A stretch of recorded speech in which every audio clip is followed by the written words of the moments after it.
तो चलिए आज एक कहानी की चीरफाड़ करते हैं।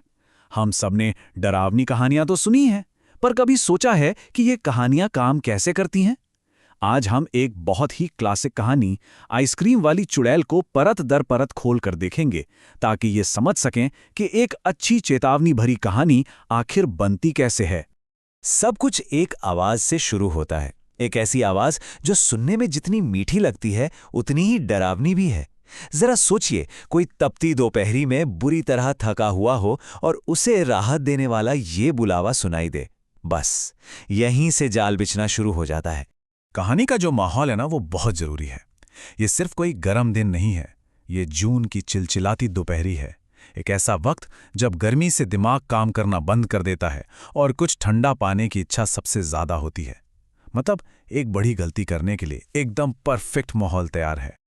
और बस यहीं से शुरू होता है हमारी कहानी का पहला पड़ाव, जहां गर्मी, इंसान का लालच और आइसक्रीम का लोभ, ये तीनों मिलकर एक खतरनाक तूफान खड़ा कर देते हैं। अब देखिए कहानी के दो मेन किरदार। एक तरफ है बिरजू, जो हर बात में मजाक करता है, गर्मी की शिकायत करता है और बस किसी चमत्कार का इंतजार कर रहा है। और दूसरी तरफ है भोलू, जो चुपचाप अपना काम कर रहा है और थोड़ा शक्की मिजाज का है। इन दोनों का स्वभाव ही आगे चलकर यह तय करेगा कि कौन जिंदा बचेगा और कौन, खैर, एक फ्रोजन स्नैक बन जाएगा। और ये रही वो बात, कहानी का असली ट्रिगर।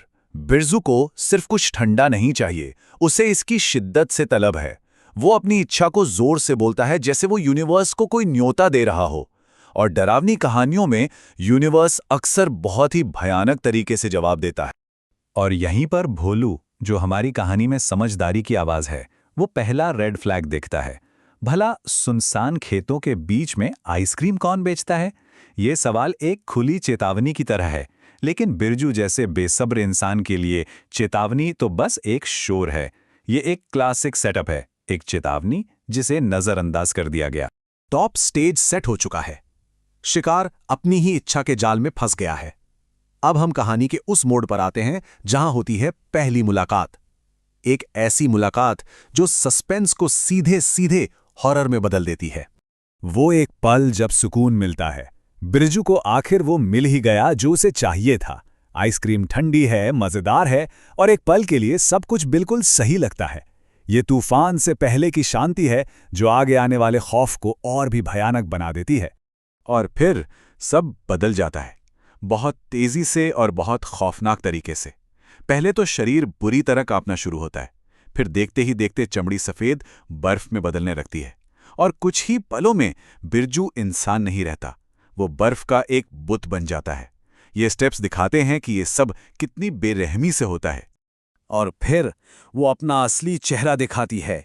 वो आइसक्रीम वाली अपने असली रूप में सामने आती है।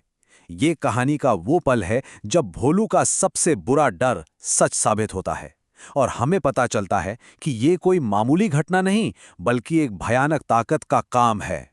तो ये चुड़ैल आखिर है क्या भला? जिन्हें नहीं पता उन्हें बता दूं कि ये कोई मामूली भूत प्रेत नहीं है। हमारी लोक कथाओं में चुड़ैल एक बहुत ही खतरनाक आत्मा होती है जो हमेशा कमजोर और लाचार लोगों को अपना शिकार बनाती है।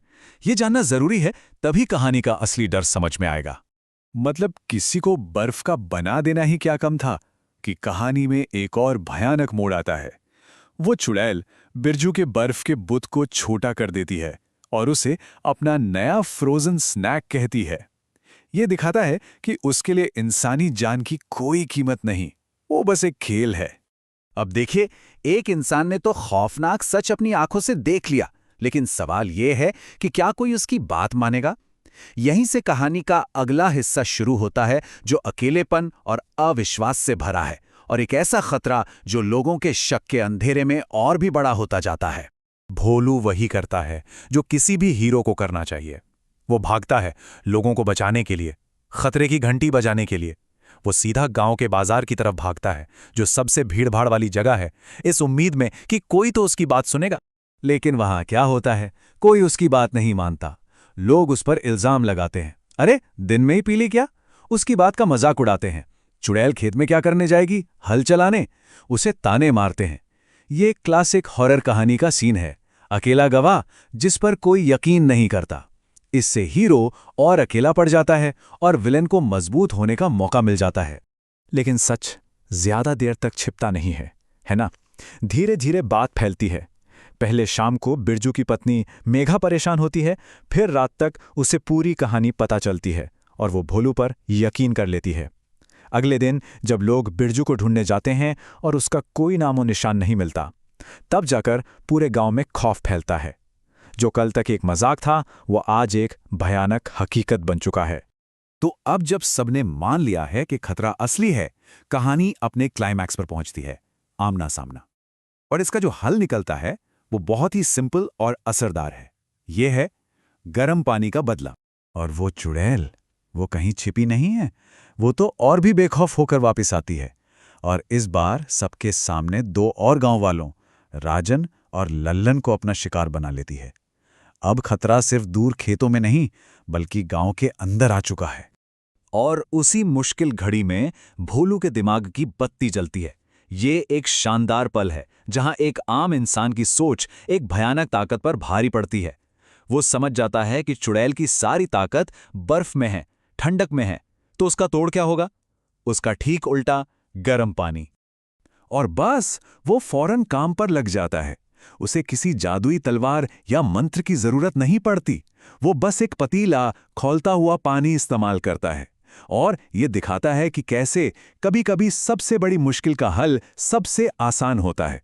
चुड़ैल की ताकत सचमुच पानी की तरह पिघल जाती है।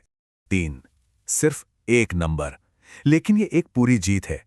भोलू की एक छोटी सी सूझबूझ ने 3 लोगों की जान बचा ली, बिरजू, राजन और लल्लन। ये इस कहानी का एक बहुत ही संतोषजनक अंत है। लेकिन किसी भी अच्छी कहानी में सिर्फ विलेन को हराना काफी नहीं होता। हर चेतावनी भरी कहानी एक सीख देती है। तो चलिए अब जरा इस ठंडी कहानी के पीछे छिपे असली सबक को समझते हैं। तो असल में ये कहानी सिर्फ आइसक्रीम वाली चुड़ैल की नहीं है। ये इस बारे में है कि कैसे हद से ज्यादा लालच हमें खतरे में डाल सकता है। ये एक याद दिलाने वाली कहानी है कि अगर दिल में लगे कि कुछ गलत है तो अपनी गट फीलिंग पर भरोसा करना चाहिए, ठीक भोलू की तरह।